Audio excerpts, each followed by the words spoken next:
안녕하세요. 여수일본입니다. 2023년 4월 11일 화요일입니다. 고용은 쏘쏘했습니다. TQQXXL 4월은 계속 상승할 것 같은 분위기입니다. TQQQ 27불 37전에 XXL 16불 39전에 마감하였습니다.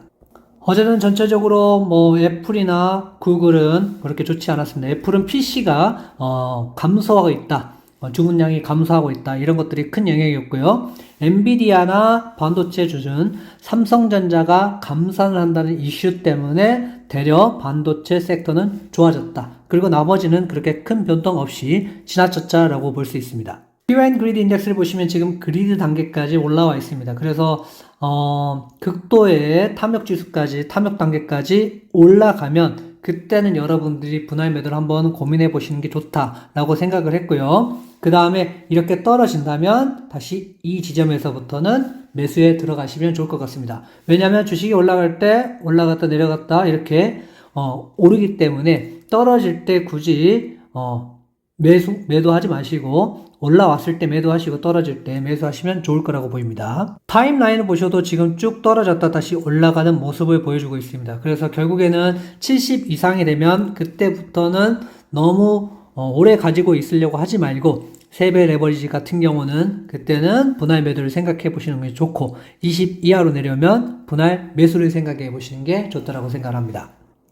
지금 보여지는 건 M2의 량인데요. 지금 이렇게 코로나 직전부터는 쭉 올라왔다가 지금은 약간 감소세를 보이고 있습니다. M2가 이렇게 줄어든다는 것은 앞으로 시장에 유통되는 돈들이 이렇게 줄어든다 이렇게 생각을 하시면서 결국에는 돈이 줄어들고 유동성이 줄어든다면 결국에 자산 가치는 떨어질 수 있고 그리고 경기는 좋아지지 않을 가능성도 있기 때문에 이 부분을 참고하시면 좋겠습니다. 패드의 자산 역시 우리 SBB 사태를 계기로 해서 올렸지만 지금 이렇게 좀 빠져가는 모습입니다. 다시 돈을 풀었다가 다시 쪼이고 있는 상황, 돈을 이렇게 빨아들이고 있는 형상이라고 보시고 이럴 때는 조금 위험한 상황들이 오기 때문에 지금 심리적으로는 올라가고 있지만 언제 다시 또 떨어질지 모르기 때문에 이런 부분 대비하시는 것도 나쁘지 않습니다. CPI는 지난번에 6.0, 그 다음에 이번에는 5.2까지 예측을 하고 있기 때문에 상당히 조금 더 떨어질 가능성이 상당히 높아졌습니다. 그래서 이렇게 CPI가 낮다면 그래도 금리를 올릴지 말지에 대해서 좀 더 생각해 볼 수 있을 것 같고요. 지금 상황에서는 CPI가 낮게 나온다 하더라도 금리를 올릴 가능성은 조금 더 남아있다.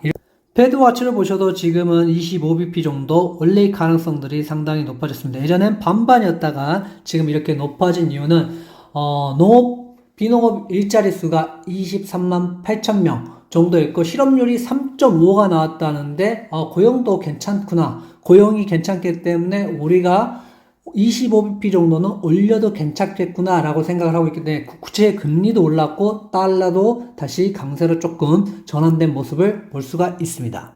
QQQ를 보시겠습니다. QQQ를 보시면 이렇게 지금 쭉 떨어졌다가 다시 올라가고 있는 추세입니다. 그래서 지금 올라가고 있는 추세이기 때문에 앞으로 조금 더 올라갈 수 있습니다. 하지만 5월달 정도 되면은 그때부터 좀 위험할 수 있기 때문에 단기적으로는 330 정도까지는 올라갈 가능성이 있다. 하지만 다시 조정을 받을 수도 있기 때문에 330 정도까지 되면은 어느 정도 분할 매도를 저는 생각해 볼 것 같습니다. TQQ 역시 한 34불 정도까지 되면은 정점에 도달하지 않을까 보고요. 그때 되면 어느 정도 시세 차익을 보고 빠졌다가 다시 그걸 가지고 떨어지면 그때 가서 분할 매수를 하시면 좋지 않을까 생각하고 있기 때문에 너무 큰 욕심보다는 어느 정도 매도를 통하여서 수익을 좀 창출해 보시는 것도 좋지 않을까 생각합니다. 물론 장기 투자라면 쭉 갖고 가시는 것도 괜찮겠지만 어느 정도 내가 수익 투자를 하실 분들은 34불 정도의 분할 매도 생각해 보시는 것도 괜찮지 않을까 생각합니다.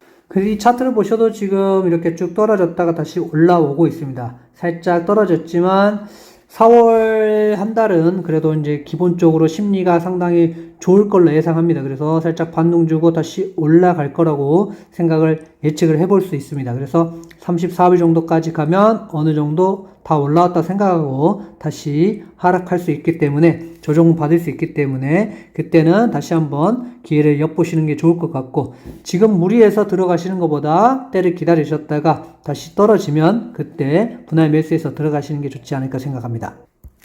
반도체 섹터 XXL 같은 경우는 어제 삼성전자 때문에 삼성전자의 감산 때문에 결국에는 크게 올라와 주었습니다. 그래서 결국에는 반도체 같은 경우는 조금 더 올라갈 여지가 있다. 다시 15를 넘어갈 수 있다라고 보고 있습니다. 그래서 22불 정도까지 되면 그때도 분할 매도를 한번 생각해 보시는 게 좋고 XXL은 장기적으로 저는 갖고 가는 것보다는 어느 정도 여러분들이 스윙 투자를 하셔서 가지고 가시는 게 좀 좋지 않을까 생각을 하고 있고요. 너무 많이 너무 오래 들고 가기보다는 어느 정도 수익권에서 팔고 다시 조정을 받으면 다시 사는 방법이 좀 좋지 않을까 생각을 하고 있습니다. 단기적으로는 침체 우려가 크지 않아서 5월에는 25bp를 올릴 가능성이 커집니다.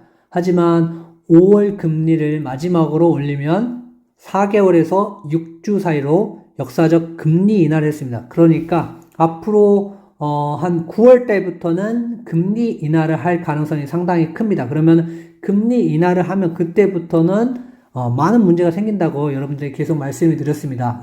단기적으로는 상승할 수 있지만 장기적으로는 하락할 수 있다고 생각하는 게 제 생각이고요. 수익률 곡선이 역전되고 실적이 이제는 감소되고 있는 상황이고 더 감소가 될 수도 있고요. 높은 인플레이션과 빡빡한 노동시장 그리고 원자재 가격이 약세가 되고 은행 대출 기준이 강화가 된다면 그때부터는 더 위험한 경고들이 오기 시작하는 겁니다. 그래서 지금 너무 무리한 투자보다는 여러분들이 현금을 가지고 그리고 어느 정도 분산 투자를 하시면서 투자를 하시는 게 조금 더 좋지 않을까 생각하고 있습니다. 감사합니다.